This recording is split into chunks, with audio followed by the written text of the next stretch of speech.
Sur Europe 1, l'heure de retrouver Laurent Tessier. Bonjour Laurent. Bonjour à tous. Vous nous dites ce matin que la campagne des municipales va être terrible. Tous les coups sont permis, toutes les insultes, les menaces, tous les clichés. La France insoumise n'a plus aucun filtre. Des attaques contre la France, l'État. Vendredi, la députée européenne LFI Rima Hassan a pris la parole à la Courneuve en Seine-Saint-Denis pour soutenir le candidat au municipal Ali Diouara. Dans un État raciste qui relativise son histoire coloniale, voire qui la glorifie, son nom, la couleur de sa peau, c'est politique. Dans un État policier, manifester, s'exprimer, c'est politique. Il n'y a qu'une seule façon de s'affranchir de ces chaînes, élire celles et ceux qui nous ressemblent. État raciste, État policier. Et en plein meeting, Rima Hassan s'est attaquée avec une très grande violence à l'ancien ministre de l'Intérieur, Bruno Retailleau. Alors je sais que Retailleau et tous ses prédécesseurs n'ont eu de cesse de désigner les musulmans et les immigrés comme les tout premiers responsables de tous les malheurs de la France. Alors, j'ai une chose à lui répondre ce soir à Retailleau. Abat Retailleau, bien sûr. Bien sûr.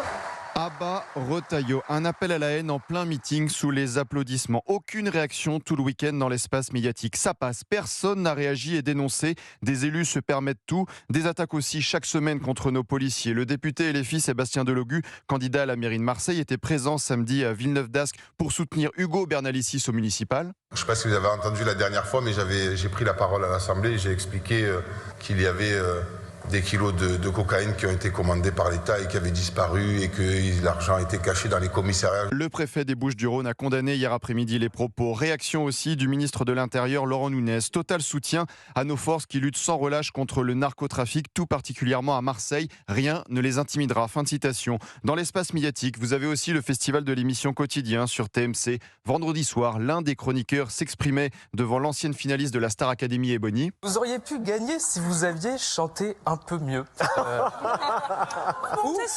Ou si la France était un peu moins raciste. Voilà.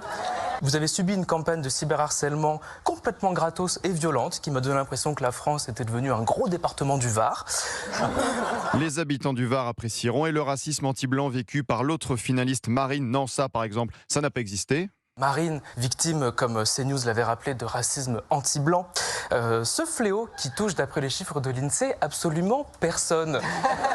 Et qui fait 0 dégâts dans des régions comme nulle part sur Loire. Le déni de l'espace médiatique, les attaques de LFI contre l'État, les policiers. Cette campagne des élections municipales est déjà terrible, Dimitri. Merci Laurent Tessier, le rédacteur en chef de Pascal Pro et vous. 16h-18h tous les jours sur Europe 1.